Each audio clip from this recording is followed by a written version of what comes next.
We are? Yep. Okay. Hi, I'm Frank Martin. Here where we, at the Javits Center in New York, where in, 2014-15, we had Harmonic Electras as our encoders at WJLP MeTV3, which now has 7 channels and 5 audios. But we're here with Jean Macher. Hi, nice to meet you.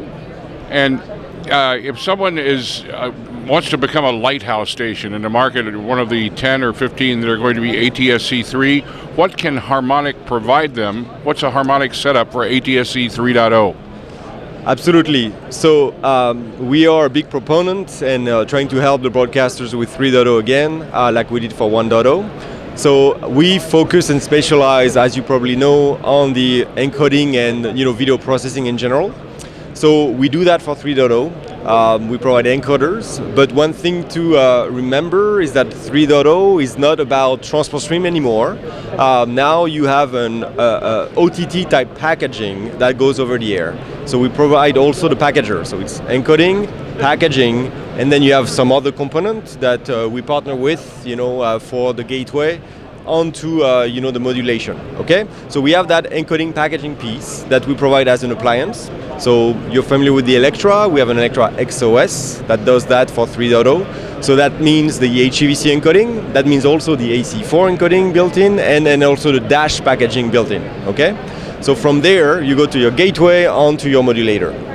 We can do that on-premise in appliances, but we also went through a very interesting trial in Chicago where we did the same thing, but centrally in the public cloud. And so there are 2 aspects to it. The first is like central casting in the cloud, where you do your media processing. So you do your encoding packaging in the cloud, and you deliver, on-premise to the same, gateway onto the modulation. So you offload that to the cloud. So you can look at that as central casting in the cloud. The second thing it gives you is that 3.0, is a hybrid format between over the air and over the top. With that dash, common layer, you can have services that have component coming over the air and component coming over the top. Like I can send an HD version over the air and a very tightly synchronized UHD version over the top, and have the client in the TV, combine the 2 seamlessly. We were showing that in Chicago at NAB Las Vegas, right?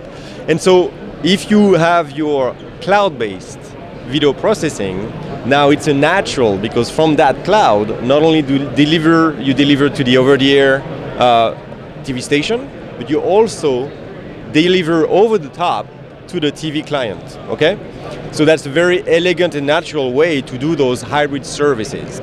So whichever way you look at it, whether it's just over the air, appliances based, on-premise at the TV station, or more sophisticated hybrid services using the cloud and leveraging the cloud, to do that.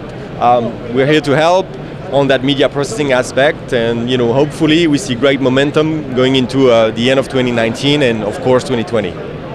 So the Electra XOS, which is HEVC, MPEG, whatever encoder, is the hardware if you were to have hardware in your plant, or you could sell them a service and have it all done, and it can provide both the encoding for your broadcast station and the encoding for your Roku channel, your over-the-top. Quick nuance. The Electra XOS is a fully software-based encoder that we can provide as a fully integrated appliance, where you have your SDI in or your 2110 if you want to go 2110, right? In, and then IP out. We can also provide that as a virtualized encoder, so just the software, as a running on a virtual machine. And then yes, you're right. We have the cloud-based, which is a service that we provide. It's called VOS 360, where we have the same codec and media processing capability, but offloaded to the public cloud. So I'm always intrigued by what physical state does a cloud take? Is the Harmonic cloud on an Amazon web server? Is the Harmonic cloud at the Amazon offices on First Street in San Jose? Where is that encoder actually physically living? Okay, so of course the idea of that public cloud SaaS is to fully decouple and not worry about the infrastructure. But since you're asking, we are fully agnostic, so we run on AWS, we run on Google Cloud, we run on Azure, and it could be depending on your application, regions, and by the way, you might want more than one. You see what I'm saying? You might not want to put all your eggs in the same basket. So for us, we're agnostic. We can run on any of those. We started more on AWS. There will be more and more of the other two that I mentioned before, moving forward. But it's the same, public cloud technology for us. When you business-wise, when you buy that, as opposed to buying, say, a $100,000 or $50,000 Harmonic piece of hardware, an Electra XOS. Is that a subscription when you buy cloud, and you always have that software running in on AWS, or can one just buy the software and run it on their own cloud, or how does that work? Is this a subscription? So it's subscription based and usage based. So every month you bill based on what you use. Remember, you can do, of course, 24/7 continuous channels, but you can also do occasional channels. Right. Occasional events, right? Yeah. And so, that's why the public cloud lends itself nicely to that usage-based model. So, usage-based and subscription. Imagine if there were no internet. Then you'd be selling pieces of hardware exclusively, and you couldn't. There would be no such thing as a cloud. But there is, and this is the world we live in, and the cloud-based service that you can just buy from month to month from Harmonic, right? Absolutely. We're not trying to force one way or the other on anyone. For us, we provide still appliances. We have, we can virtualize them, still running on premise, or you can offload more of your operation if that makes sense to you, and run, this as a service in the public cloud using VRS 360. It's about, financial preferences, and also how much your operation is, changing or not changing in the years to come. Do you have any thoughts on if ATSC is going to take hold? Will it ever happen in 10 years? Are we waiting for the receivers, right? So there is good progress there. We work closely with Pearl. That's a software like a PSIP provider in the day of ATSC 1. No, Pearl TV is the consortium of broadcasters that is running the Phoenix model station. Oh, okay. Yes, and they work very hard to prepare for the CE vendors.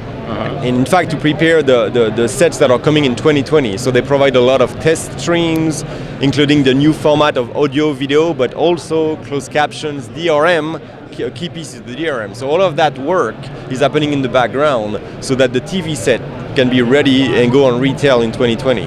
And there's some good progress, with the big three, CE vendors. So honestly, we should have TVs that you should see at CES 2020, January, and then available for retail shortly after that. Are the big three LG, Sony, and Samsung? Absolutely. Yeah, okay. Yeah. I thought so. Yeah. Hey, behind us here, there's a 4K a horsey jumping over behind that man. Yeah. There's Harmonic's 4K on a satellite on C-band. You can actually receive, if you can figure out how to do it, a 4K 24/7 NASA TV channel, and that's been going on for 3 years. Do you know anything about the hardware necessary to receive 4K UHD from that SES, whatever it is? So a couple of things. That NASA UHD that you see is fully originated in VOS 360 in the public cloud, like we were saying before. So we run that in the public cloud, and then to receive it, you need a Roku box. The Roku. Oh, it's Roku 4K box. Yeah. You need the Roku 4K box. There's plan to have soon a Apple version of it, but right now it's Roku. And then this is just to show people that our statistical multiplexing technology can mix any codec and any format. So here you have a UHD and multiple HDs, a mix of HEVC and AVC, formats together. Yeah. StatMux. In ATSC 1, I've seen StatMux pull off like 12 to 18 standard depth channels in an ATSC 1 station. Have you seen that? Yes, I've seen that. Again, it's all about how much you want to push the envelope. Right. You need great encoders, but after that, it's the station decision to go extreme on how much they squeeze in the spectrum, or focus more on the video quality. And so we have customers who do a lot of 2 HD, 4 SDs, sometimes even go further than that. But yeah, we have all the tools and the flexibility in the StatMux to Do you know what's going on exactly in this StatMux demo and this multi-screen here?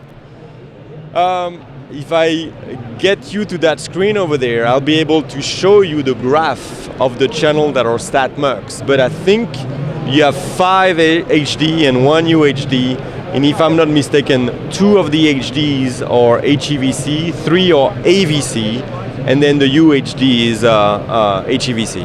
Are we saying that all of that? All of that could be sent on a 6 megahertz broadcast? Oh, he's talking about over-the-air broadcast. Okay, so this was not an over-the-air broadcast demonstration. Okay, so for over-the-air broadcast, what we have seen and showed at NAB is, let's say, 5 or 6 1080p 60 with HDR.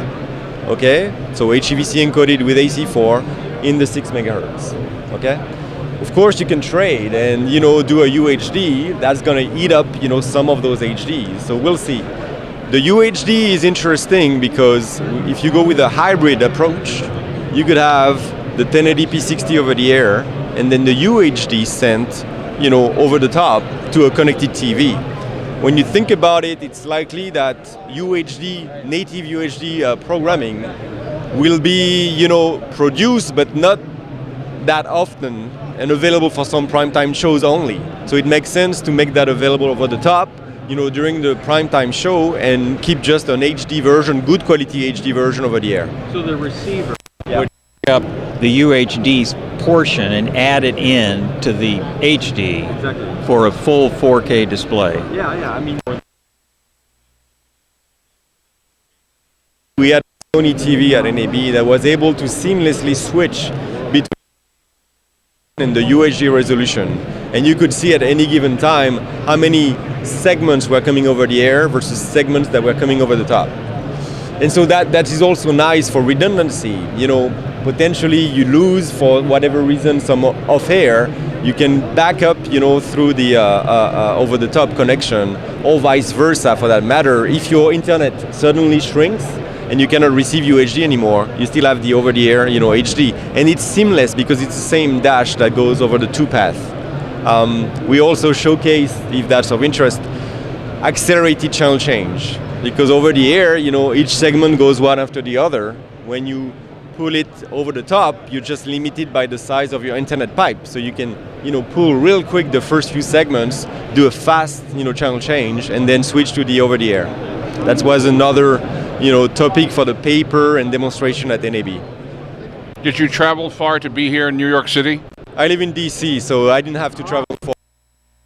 Not like all those people from San Jose. Is there anyone here from the home office in San Jose? Absolutely, yeah. HQ. Okay. I think that's it from Harmonic at NAB New York 2019.